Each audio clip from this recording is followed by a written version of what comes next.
박근혜 대통령은 오늘 3.1절 기념식에서 일본이 역사적 진실을 인정하고 한국과 미래 50년의 동반자로서 새로운 역사를 함께 써가기를 바란다, 이렇게 밝혔습니다. 이병기 신임 대통령 비서실장은 오늘 수석실별로 보고를 시작으로 첫 업무에 돌입하기도 했습니다. 이 밖에 정치권의 주요 이슈를 황태순 시사평론가, 박상병 시사평론가, 윤희용 민컨설팅 여론분석센터장과 함께 이야기 나눠보겠습니다. 안녕하십니까? 네, 안녕하세요. 어서 오십시오. 3.1절 기념 메시지가 있었습니다. 3월 1일 어떤 얘기를 가장 주의 있게 들으셨나요? 역시 내용은 보니까 지난해하고 크게 뭐 달라진 건 없는 것 같아요. 큰 뭐 기조는 뭐 지난해라 오늘하고 거의 이제 큰 흐름을 유지하고 있고, 오히려 보면 작년 같은 경우는 뭐 그 분위기 자체가 뭐 통일 대박이다, 드레스덴 선언이다, 그런 와중에 3.1절이 있지 않았습니까? 그러다 보니까 지난해는 예를 들어 대북 뭐 제안이라든가 또 일본에 대한 이야기 같은 경우도 좀 구체적으로 나왔고, 이번 같은 경우는 좀 뭐랄까 하는 건 한일 관계에 있어서는 올해가 마침 보면은 우리가 이제 해방 70주년 되는 해 아닙니까? 그러다 보니까 조금 사실 보면 저 2014년 취임 첫 해에는 박근혜 대통령께서 가해자와 피해자라는 역사적 입장엔 1000년이 지나도 변함이 없다, 오히려 굉장히 강한 톤이었어요. 그에 반해서 오늘 같은 경우는 오히려 이제 50년, 우리가 마침 1965년에 이제 한일 간에 이제 국교 정상화 이후에 50년 되는 해 아닙니까? 그러니까 50년 일본 더 이상 고집 피우지 마라. 그리고 역사적 진실을 갖다 목격해라, 목도해라. 그리고 앞으로 우리가 그런 어떤 바탕으로 50년 또 향후 미래의 역사를 써나가자, 뭐 그런 말씀이 대1 쪽이었고, 또 남북 문제 같은 경우는 보면은 뭐 그 거듭되는 것이 북한이 핵을 포기해야 된다는 얘기를 하는 가운데, 이번 같은 경우는 뭐 지난해 또 재작년에 없었던 좀 구체적인 내용이 나왔던 것이 남북한 철도 복원 사업과 관련해서 남측 구간을 갖다가 복구 연결하는 사업을 좀 시작해 보겠다. 좀 뭐랄까 좀 가시적이고 실천적인 그런 뭐 제안 아닌 제안을 갖다 했다는데, 이 두 가지 포인트에 좀 주목하고 싶습니다. 네. 저는 뭐 일본 한일 관계에는 사실 우리가 그동안에 진정성이 있는 한일 관계의 미래 비전을 얘기했습니다만, 아마 일본이 안 한다는 건 어떡합니까? 거듭되게 역사를 왜곡하고 있는 사실을 없는 걸로 얘기하고 바꾸고 뒤집고, 이건 방법이 없는 겁니다. 우리가 어떻게 대응할지가 좀 고민할 그런 상황에서 박 대통령이 그래도 원칙을 지키면서 역사를 있는 그대로 봐야 된다. 유리한 것만, 보고 싶은 것만 봐서 안 된다. 맞는 말씀이죠. 그런데 이거는 일본의 대응, 일본이 어떻게 변하느냐에 달려있기 때문에 우리가 일방적으로 어떻게 할 수는 없는 한일 관계는 그렇다 치더라도 저는 조금 관심 있게 지켜본다면, 방금 그리고 황태순 의원님 말씀하신 것처럼 남북 문제를 저는 정말 좀 오래 주의를 했으면 좋겠다는 생각이 들어요. 네. 정말로 이거는 한일 관계는 좀 오래 어려우면 뭐 내년에 하죠 뭐. 한일 관계는 남북 문제는 안 되거든요. 남북 문제는 빨리 해야 됩니다. 올해가 또 더더욱이 광복, 남북이 똑같이 70년에다가 박 대통령도 올해가 골든타임, 뭐 말 그대로 박 대통령한테는 마지막 해거든요. 남북 문제만큼 저는 그렇게 봅니다. 그래서 박 대통령이 구체적인 통일 준비를 시작하겠다, 오늘 이런 말씀을 하셨고, 그래서 남북 철도를 단계적으로 복원해 나가는 사업을 하겠다. 저는 이게 상당히 시사를 봐 클 것 같아요. 만약에 이건 뭐냐면 그냥 철도만 있는 건 문제가 아니라 철도를 이으면서 남북 간의 관계가 지금과는 좀 다른, 지난 2년과는 다르게 뭔가 가시적인 성과가 만들어지고, 여기에 러시아나 중국이 동참해주고 또 북한도 호응을 해주고, 이렇게 돼버리면은 올해는 전혀 새로운 남북 관계가 만들어질 수가 있는 겁니다. 자, 혹시 이것을 위해서 이번에 비서실장께서 좀 하시지 않을까? 이것을 위해서 김장수 주중 대사께서 조금 나서주지 않을까? 이것을 위해서 홍영표 만약 장관이 되신다면은 전체적으로 통일부 내에, 우리 정부 내에서 좀 이 비둘기파가 좀 목소리를 내지 않을까? 이렇게 되면은 야당이 적극적으로 도와주지 않을까? 뭐 이런 생각을 하다 보니까 이거 좀 괜찮겠는데, 이런 생각이 많이 들어요. 네. 그래서 오늘 박 대통령의 메시지 중에서는 남북 문제에 짧은 워딩으로 말씀을 하셨습니다만, 남북 문제에 조금 집중해서 한번 관심을 가져보고 싶다는 생각이 많이 들었습니다. 일단은 이제 오늘 박근혜 대통령의 3.1절 기념 메시지, 그러니까 두 가지 파트 두 분이 말씀해 주셨는데, 한일 관계와 이제 남북 관계 관련한 것들이거든요. 네. 지금 박근혜 대통령이 세부적인 것을 말씀해 주셨는데, 어쨌든 지금 굉장히 떨어져 있는 이제 국정 동력을 확보해야 되는 상황입니다. 이런 상황인데, 실제 내부 상황에서 어떤 경제 활성화를 강조하고는 있지만 이것이 단기간에 성과를 내기는 상당히 어려운 부분이거든요. 일부 지표가 좋아 좋아지고 있기는 하지만 국민들의 체감은 여전히 이제 악화되고 있는 상황이기 때문에 다만 그래서 국가 지도자의 위상을 다시 얼마나 빨리 회복하느냐 이것이 이제 굉장히 중요한 관건인데요. 그러기 위해서는 이 남북 관계 또 해외 관계 어떤 한일 관계 통해 가지고 국가 전체를 위해서 일하는 이미지를 다시 한번 회복해야 될 필요성이 있는 것인데 예. 그러기 위해서는 할 수 있는 상황이 우리가 이제 역사적 상황과 관련지어서 어쨌든 분단도 지금 70년 되는 상황이고 한일 수교가 이제 50년 된 상황이기 때문에 기본적으로 역사적 흐름의 배경이 지금 맞아져 있는 상황이기 때문에 뭔가 이런 부분에서 성과를 내야 되는 과제에 사실 직면해 있다고 할 수 있기 때문에 그런 부분들 올 한해 경제 활성을 얘기하고 있지만 한일 관계와 남북 관계 이 부분은 박근혜 대통령이 성과를 내고자 단기간에 상당히 노력할 가능성이 높지 않겠나 이렇게 생각하고 있습니다. 네. 짧게 하나 더 첨언을 하자면 앞서 우리 박상민 박사 말씀하셨던 그 철도 사업은 굉장히 중요한 어떤 함의를 갖다가 내포하고 있습니다. 마침 지난해 보면 북한하고 러시아가 북한 철도 현대화 사업 MOU를 갖다 체결했어요. 그래서 예. 북한이 대략 한 7,000km가 된답니다. 우리보다 더 많아요. 그 철도의 그 연장 총 노선이. 근데 너무나 낙후되어 있는데 보면 러시아가 기술하고 자본을 대고 또 비용을 갖다가 이제 북한에서는 광물로 대체해서 지불하는데 한 12년 동안 한 40조 가량의 돈이 들어가는 현대화 사업 들어가는데 만약 북한이 그런 식으로 한 12년에 걸쳐서 현대화 사업하는 가운데 앞서 우리 박 박사 말씀하셨던 대로 남북한 철도를 잇는 사업까지 연결한다면은 예전 사실 20년 전부터 계속 나왔던 우리 그저 TSR이라고 그러죠. 트랜스 사이베리안 레일로드라고 그래갖고 그야말로 꿈의 철도죠. 일본에서 출발해갖고 부산, 서울, 신의주 거쳐서 저쪽으로 시베리아로 거쳐서 저쪽 파리까지 가는 그런 것들이 다만 꿈으로 그치는 것은 아니다. 그런 의미에서 일본은 아직까지 미정입니다. 아직 일본은 뚫으려면 한참 걸리니까 그래서 한국부터 하죠. 뭐 그래, 한국 부산부터 출발해갖고 그렇죠. 가게 되더라도 그것이 보면 그야말로 저쪽 영국에서 런던부터 서울, 부산까지 이어지는 꿈의 철도 이어질 수 있는데 그런 부분들이 다만 꿈은 아니거든요. 그러니까 이런 부분들에 있어서 박근혜 대통령이 이니셔티브를 잡고 먼저 구체적이고 좀 가능한 그런 대안을 제시한 것은 굉장히 의미 있는 제안이라 할 수 있겠습니다. 이게 사실 네. 상징적인 거예요. 그러니까 무슨 뭐 철도를 연결한다. 이거는 역대 정부 아는 정부가 어디 있습니까? 다 했습니다. TSR 처음 나온 얘기는 김대중 정부부터 나왔어요. 원래 보면 노태우 정부 시절에 정주영 씨가 그 당시 사업하던 정주영 그는 또 씨가 사업적인 많이 넣고, 그거 많이 그러니까 국가의 정책, 남북 정책 문제와 관련해서 그때도 나왔던 문제고, 그래서 이제 러시아로 가는 길, 중고로 가는 길을 해가지고 중간에 만나서 뭐 상트페테르부르크를 지나서 파리, 영국까지 가는. 그런데 지난 이제 진보 정부는 그렇다 칩시다. 보수 정부가 그걸 추진하다 칩시다. 그러면 이 보수는요 정말 아름다운 보수가 되는 겁니다. 거기다 더 중요한 게 있습니다. 이렇게 될 경우에는 박 대통령이 뭐라 그랬습니까? 연기를 하려 북한이 호응을 하면 연기를 해주면은 비무장지대가 어떻게 하죠? 세계적인 평화를 만드는 거예요. 이렇게 한 정부가 있습니까? 이거는 굉장한 겁니다. 물론 북한이 호응을 해줘야 돼요. 북한이 안 하면 이거 하나만 안 해요. 이건 북한이 할 수 있게끔 해야 되는 거죠. 네. 그럼 어떻게 할 것인가? 비서실장에서 좀 역할을 하시죠. 신임 제발 좀 비서실장 딴 거는 저는 다 부정적으로 봅니다만은 네. 비서실장께서 그 역할을 좀 하시라. 올해는 알겠습니다. 지금 얘기 자체가 이제 말 남김에 네. 조금 그러니까 우리 박 박사는 굉장히 중요한 말씀을 하셨기 때문에 사실 남북한 간에 꽉 얼어붙어 있고 그다음 아웅산 폭탄 테러 때문에 대통령이 죽음 일보 직전 갔는데 그 당시 장세동 안기부장 그 경호실장하다 안기부장으로 가지 않습니까? 장세동 안기부장 되면서 당시 안기부 내에 대북 북방 정책 팀을 만들고 그 역할을 박철원 특보에게 맡깁니다. 그래서 실제 보면은 전두환 말기 한 2년 동안에 남북한 간에 한 32차례 비밀 접촉이 있어요.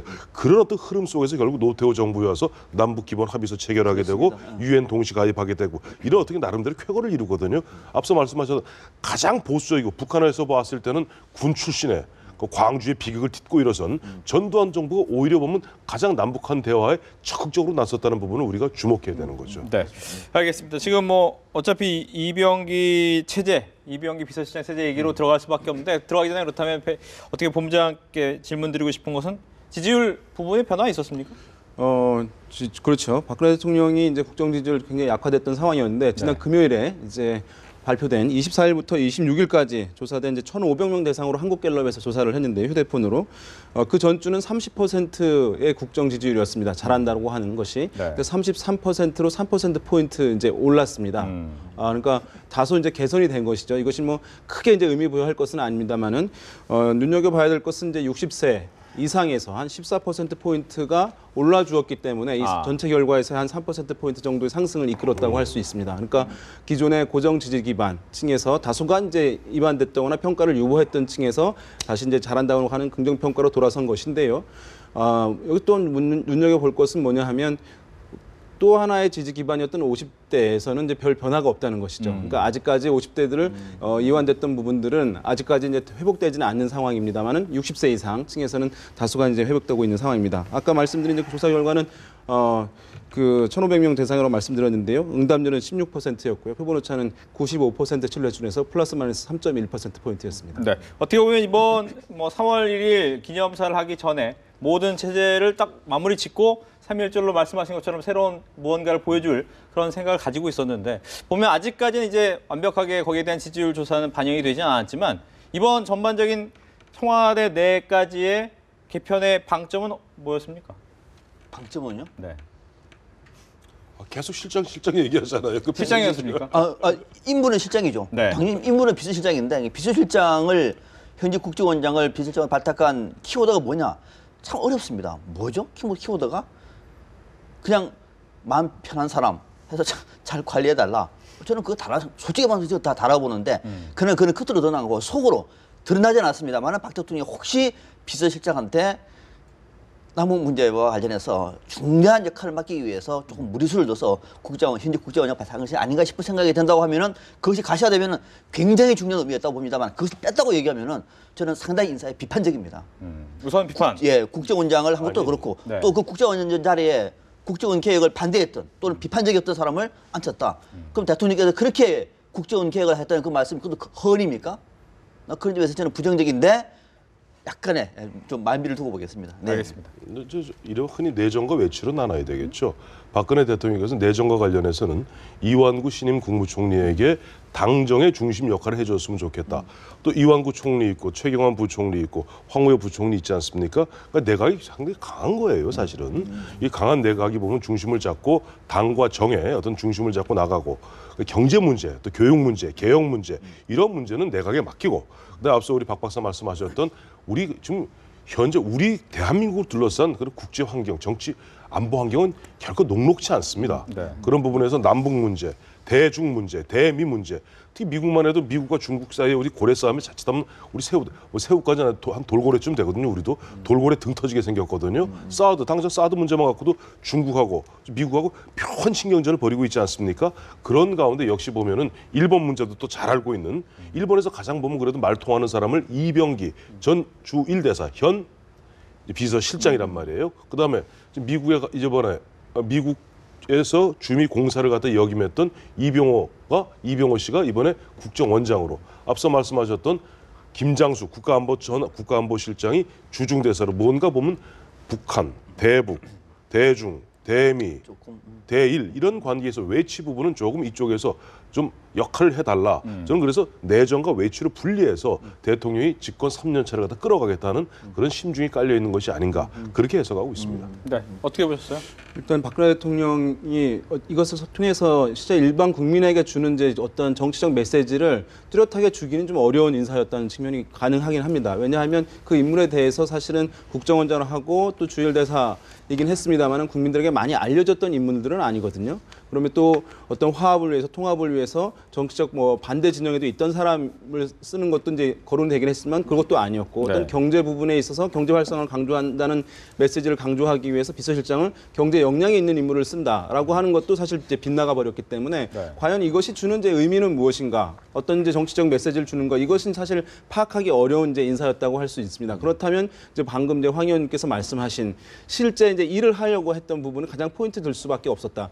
그래서 어떤 면에서 봤을 때는 좀 박근혜 대통령의 지금 좀 다급한 상황도 좀 반영된 측면이라고 할 수 있을 것 같습니다. 왜냐하면 가장 박근혜 대통령이 신뢰할 만한 인물이라고 얘기는 이제 정치권에서 되어왔던 인물이거든요. 그런 상황에서 아직 3년이 남은 상황에서 지금까지 2년 동안 가시적 성과를 사실 거두지 못한 상황. 그렇지만 시간은 3년이 남았지만 권력은 점차 줄어들 수도 있는 상황이기 때문에 이런 상황에 어쨌든 마지막이라고 하는 올해 3년 차가 그런 사실 각오로 가장 신뢰할 만한 사람을 가장 가까이 두고서 진짜 모든 것을 좀 주도해 나가고자 하는 의지를 보인 것이다. 그래서 업무에 대한 또 성과를 내기 위한 업무에 대한 의지를 강하게 이제 발현한 그런 인사라고 일단은 이해를 할 수 있을 것 같고요. 다만 이제 어쨌든 아까 우리 박 박사님 말씀하신 대로 국정원장이 정부 수장이 사실 바로 이게 오게 된 문제인데 과거에 이제 없었던 것이거든요.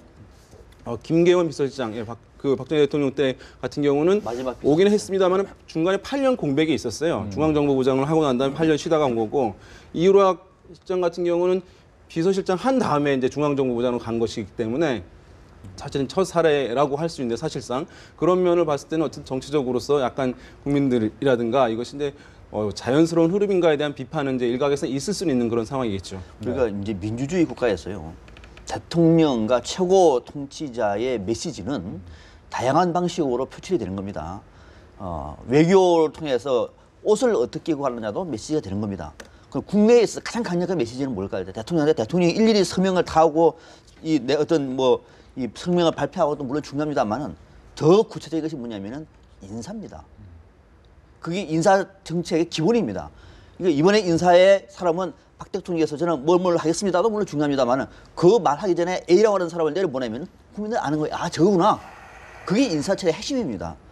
그럼 이번에 인사의 키워드는 뭔가? 방금 질문하셨잖아요. 제가 자꾸 이거 의도적으로 고민한 척 했습니다만 정말로 메시지가 뚜렷하지 않다. 그러니까 대통령이 어떤 사람을 쓰겠다라면 대통령의 뜻이기는 하나 국민에게 주는 메시지는 정확해야 됩니다. 방금 윤영 팀장이 말씀하셨습니다만은 현재 국정원장이 뭡니까? 정치적으로는 제로고 전혀 정무적인 감각이 없어야 할 자리가 국정원장 아닙니까? 그래서 지금 논란이 돼가지고 대통령도 그런 국정원을 계획하겠다 했던 분 아닙니까? 그 국정원장을 7개월 만에 정무 감각, 정무직의 꽃이라고 얘기하는 대통령 비서실장을 발탁했다. 이걸 잘했다고 얘기하면 안 되는 거죠. 또 하나, 그 자리에 국정원 계획이 지금 끝났습니까? 지금 진행 중이잖아요. 이제 국정원의 어떤 큰 계획의 그림을 그리고 내부적인 정리를 하고 이제 시작을 할 때입니다. 그럼 그 자리에 더 강력한 국정원 계획 의지를 담은 사람을 발탁하라는 게 당연하지 않습니까? 지금 그런 분입니까? 이병호 신임 내정자가? 물론 앞으로 있으시면 지켜보겠습니다만은 그동안 썼던 이 발언들을 좀 보면은 전혀 거꾸로 하는 사람입니다. 두 개. 또 세 번째. 대통령의 정부 특보가 현직 의원 3명이에요. 이것도 우리 헌정상 처음입니다. 국회의원은요, 헌법기관입니다. 입법부로서. 입법부가 대통령의 개별 정책부장관? 그런 거 보셨습니까? 이거를, 대통령님 잘하셨습니다. 인사를. 이렇게 말하면 안 되는 거죠. 잘못된 건 잘못된 겁니다. 전부터 초유일이에요. 이건 것도 우리가 원론적인, 이것이 원칙입니다. 그러니까 대통령은 필요해서 썼다고 얘기하더라도 우리가 인사정책의 원칙대로 말을 해야 되는 거죠. 박 대통령에서 이것이 박근혜 대통령의 인사정책의 원칙입니다 말하면 안 되는 거죠. 그래서는 인정하더라도 잘못된 건 잘못됐다고 얘기를 하는 것이 옳다고 봐요. 네. 그래서 혹시나 비서실장이 그런 차원에서 남은 문제만 개선하면은 그래도 좀 기대하겠다. 이런 뜻입니다. 알겠습니다. 근데 비서실장 갑자기 그 얘기 하니까 이번 유승민, 우윤근 양당의 원내대표 두 분의 어떻게 보면 이병기 신임 실장에 대한 평가가 참 너무 재밌어요. 유승민 대표 같은 경우는 아까 말씀하신 대로 이제 문제를 삼는 것은 이거 국정원장 간지 7개월밖에 안 된 그분을 갖다 쓰느냐 하면서도 그러나 참 소통에 탁월하신 분이다. 그러니까 소통. 지금 보면 방송마다 그 뒷부분이 잘려서 그렇지 소통이 굉장히 방점을 찍고 있어요. 또 우윤균 새정치민주연합 원내대표 같은 경우는 능력이 참 탁월한 분이다. 그리고 지금 박지원 의원 있지 않습니까? 박지원 의원 정보위에서 한 7, 8개월 동안 보았더니 정말로 보면 조용한 가운데 일을 참 잘한다.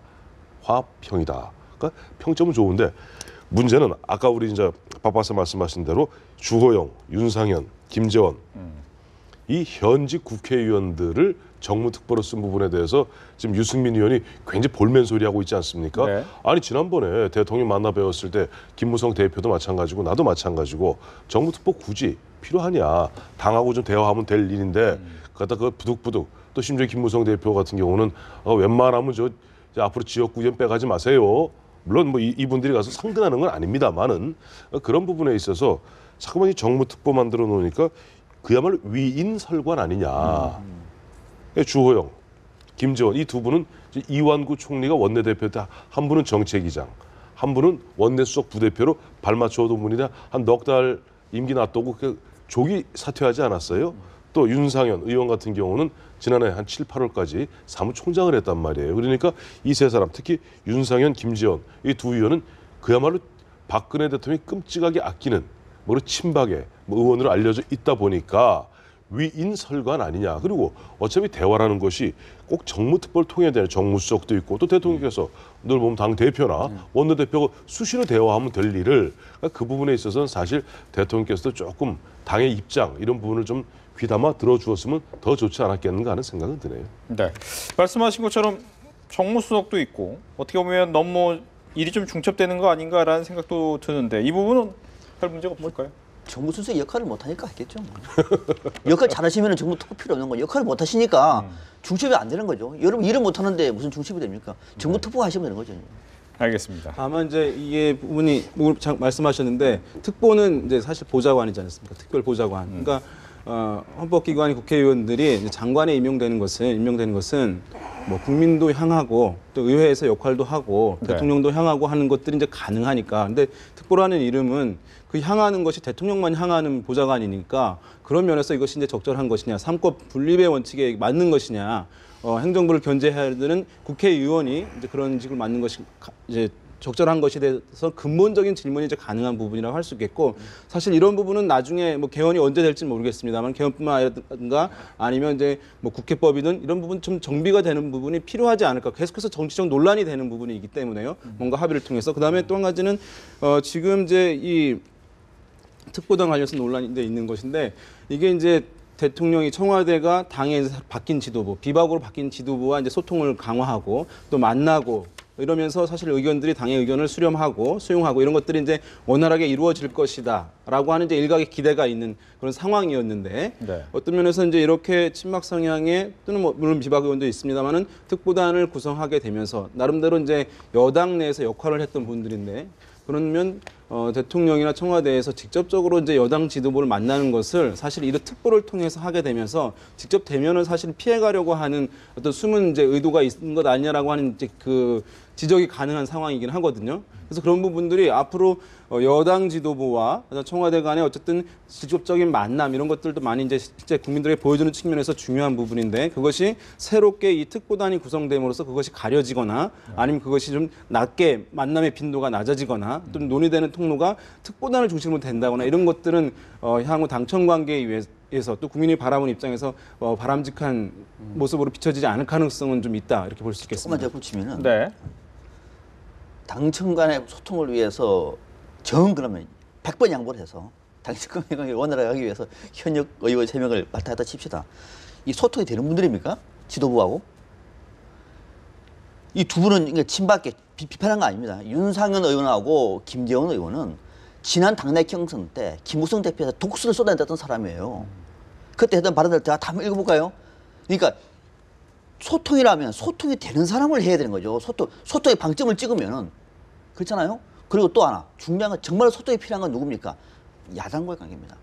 야당에서 들어가는 인물도 있잖아요. 야당을 배려할 수 있는 인물 정도 한 분 정도를 배려했다고 얘기하면 저는 소통 인정합니다. 아 대통령이 정무수석이 좀 역할을 못하니까 뭐 야당에서 또는 야당하고 통할 수 있는 현역 의원 아닌 인물들을 바탕 대통령께서 저 점을 좀 그동안 못했는데 앞으로 잘 하시나 보다 앞으로 야당의 통로는 A분이 되겠네. 또 새누리당 안에서도 저분은 굉장히 소외가 됐는데 청와대에서 저분을 발탁을 하셔가지고 당내 화합도 하고 소통을 하시겠구나. 네. 이렇게 생각할 수도 있을 것 같아요. 근데 그거 아니잖아요. 그럼에도 불구하고 소통을 강화한다고 얘기하면 글쎄 저는 물어보고 싶어요. 무슨 소통을 어떻게 하겠다는 겁니까?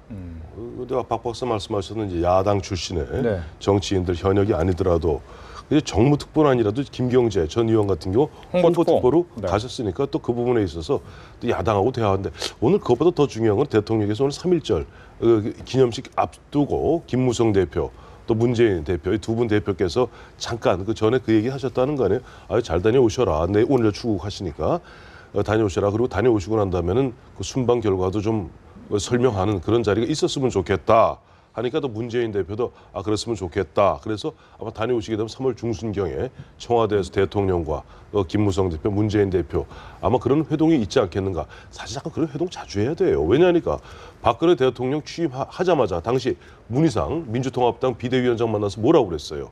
국가 지도자 연석회의 자주 하자 그랬어요. 기억하시겠습니다만 그 당시 야당 의원까지 포함된 뭐 간사단들도 그 청와대로 초치해서 밥도 먹고 그 당시 문희상 비대위원장하고 뭐 서로 굉장히 예전에 뭐 손가락 걸었던 얘기도 하고 그랬지 않습니까?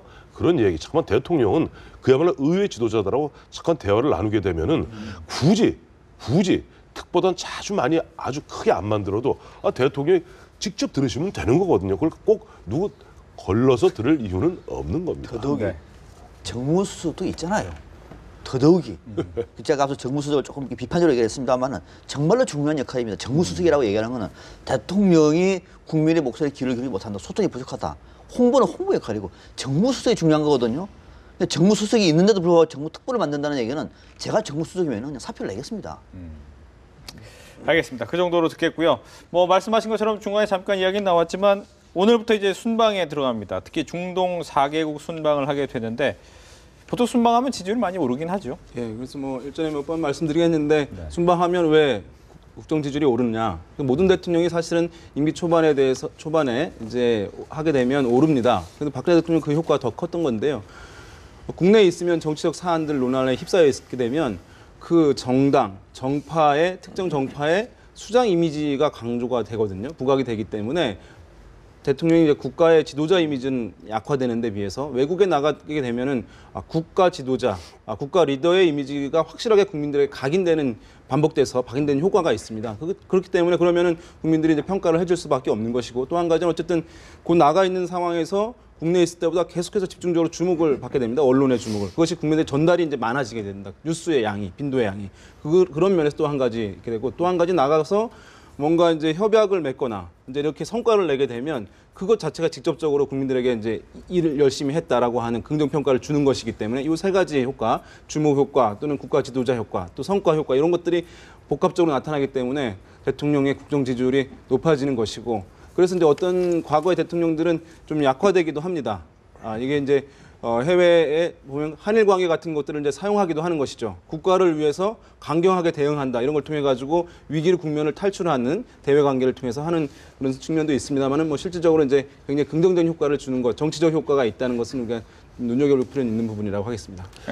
정치적인 뭐 효과도 저는 뭐 너무 크게 비중을 안 뒀으면 좋겠고 이번에는 네. 뭐 지금 이제 최근에는 해외 순방한다 그래서 초기에 국정 지지율이 올라가는 만큼은 아닌 것 같아요. 아무튼 그건 중요한 거는 뭐냐면은 박 대통령께서 이번에는 정말 중동은요. 지금 우리가 더 많이 진출할 기회의 땅이긴 합니다.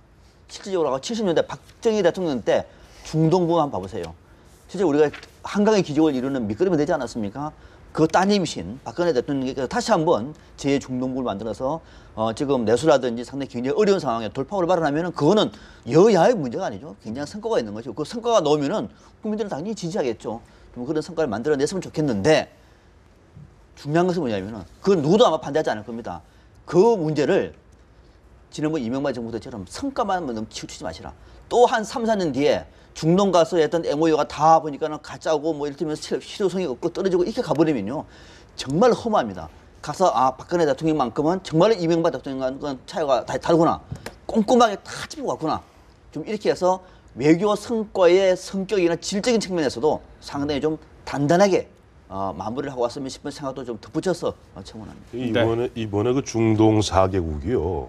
그 중동 4개국에서 뭐 쿠웨이트, 사우디아라비아, UAE, 뭐 카타르 하니까 뭐 얼마나 규모가 될까 생각하실 텐데 이 지금 중동 이 4개국하고 우리 교역량이 EU, 유럽 전체 교역량하고 똑같습니다. 굉장히 물론 뭐 원유 들어오고 해서 그렇긴 합니다만 그리고 마침 물론 요즘 저 중동 4개국이 조금 뭐 경제적으로 어렵긴 합니다만 오일값이 떨어지는 바람에 이게 보면 아직도 우리에게는 일종의 노다지거든요. 블루오션이거든요. 그래서 지금 굉장히 건설 경기도 좀 어떻게 보면 조금 우리 어떤 한계에 도달하고 있고 또 이번에도 보면 박 대통령이 가서 이제 건설 같은 예전에 조금 그 1차 산업, 2차 산업 이쪽보다는 이번에 뭐 박 대통령 좋아하시는 창조, 뭐 IT 이거 해서 이번에 뭐 MOU 많이 체결하겠다는 거 아니에요? 그러니까 아까 박 박사 말씀대로 지금 보면 이 중동 4개국도 기존의 뭐 건설이라든가 이런 하드웨어 아니라 이제 소프트웨어 쪽에 좀 눈을 돌리고 있어요. 여기에서 우리가 그래도 컴퓨터 산업, ICT 계열은 우리 세계적인 그런 능력을 갖고 있는 그 대한민국이기 때문에 이번 기회에 잘 어떻게 보면은 또 하나의 어떤 새로운 시장을 개척한다는 측면에서도 좀 꼼꼼하게 잘 챙기고 소기의 성과를 거두고 오셨으면 좋겠습니다. 네. 이제 끝으로 야권 질문 하나만 더 해야 될 것 같습니다. 지금 최근에 문재인 대표 개파 청산을 하기 위해 했다 했는데 아마 주요 요직 때문에 반발이 좀 있는 것 같고요. 천정배 전 의원 같은 경우에는 또 보궐선거에 새정치민주연합 후보로 나가지도 않겠다. 뭐 이런 이야기까지 했단 말이죠. 이런 일련의 사태를 어떻게 보시는지 이번에 먼저 얘기하시죠. 네. 문재인 대표가 당연히 새로운 포지션을 짜는 것은 주변에서 탓하지 마시라. 저는 문재인 대표한테 맡겨주는 것이 옳다고 봅니다. 마음에 들지 않고 부정적이라고 하더라도. 왜? 이거는 지금 문재인 대표가 이 당의 새로운 모습을 만들어내기 위한 이런 세팅을 하는 건데 거기서부터 문제를 제기해버리면요. 일을 못합니다. 일을 못하면 내로라 할 겁니까? 그래서 일단은 문재인 대표 힘을 실어주고 난 다음에 실어준 그 당 정당에서 어떤 결과가 나오느냐. 4월 달에 한번 콩층 결과를 한번 보시죠. 3개밖에 없습니다만 어떤 인물을 내세우느냐. 정말로 깨끗한 괜찮은 인물. 아, 저 정도의 인물이 나오면은 떨어져도 좋아. 정도 되면은 너무너무 잘한 거죠. 그걸 보고 평가를 해야 되는 것이지. 벌써 세팅해서 뭐 A 자리는 비노, C는 친노 이렇게 배분해버리면 일을 못합니다. 그래서 이건 너무 성급하다. 당내에서는 비판할 수가 있어요. 그러나 우리 밖에서 국민들이 볼 때는 힘을 실어주지 않는 측면이고 천정배 전 의원이 출마하지 않겠다 얘기는 지금 새정치민주연합 안에서 일종의 마음을 접은 겁니다. 이 정당 아주 안 된다고 본 거예요. 안 된다고 판단했는데 그 정당에서 홍준표 의원은 출마하겠습니다. 그럴 정도의 작은 사람이 아닙니다. 천정배 전 의원은 큰 그림을 그리고 있는 것 같아요. 그래서 당에서 앞으로 어떤 행보를 할지는 모르겠습니다만 아마 내심 새정치민주연합에 대한 기대감을 상당 부분 접은 것이 아닌가. 거기서 나온 결과물이라고 봅니다. 그런데 지금 새정치민주연합이 그래도 뭐 여론조사 기관마다 다르긴 합니다만은 어떤 경우 같으면 새누리당이 거의 육박하는 그런 결과도 나오지 않았어요. 그리고 아까 우리 박 박사 말씀하신 대로 그래요. 보면은 그동안 뭐 사무총장이라든지 비서실장, 대변인 문재인 대표가 보면 나름대로 탕평의 노력을 하지 않았습니까? 그런데 똑같은 케이스예요. 대통령이 비서실장 누구를 택하든지 누구 하든지 인사권에 관해서는 일단 존중을 해줘야 돼요. 그리고 그동안 뭐 사무총장 여러 자리는 다 보면 탕평해놓고 수석 부총장이죠. 그다음에 조직 담당 부총장 그 두 사람 그렇다 무슨 그동안 비토당했던 그런 사람들 아니잖아요. 그렇다면 그 정도 놔두고 아까 말씀하신 대로 결과로 평가하는 것이 맞다고 봅니다. 네, 간단하게. 예, 뭐 두 분 말씀해 주셔가지고 네. 그래서 지금 이제 성과를 내야 되는 문제가 있고 탕평 인사를 하게 되면 능력과 상관없이 각 개파에 안배를 해야 되는 문제가 있기 때문에 이것이 상충되는 문제입니다. 그래서 두 가지를 사실 다 하기는 불가능한 부분이 있어서 어느 부분을 희생할 수밖에 없는 부분이 있기 때문에 그래서 또 탕평 인사는 뒤집어 보면 그 개파를 인정하는 또 다른 개파 인사의 이름이라고도 할 수 있는 것이거든요. 어떻게 보면. 그래서 여러 가지 사실 어려운 부분이 있는 상황이기 때문에 일정 부분 어느 텀에 대해서는 자율권을 주고 그 결과에 대해서 평가한 이런 흐름들이 있어야 좀 더 어쨌든 체제에 대해서 냉정하게 바라볼 수 있는 그런 여건이 형성되지 않을까 생각됩니다. 네, 이렇게 해서 정치권 소식 세 분과 함께 이야기 나눠봤습니다. 오늘 얘기 잘 들었습니다. 네.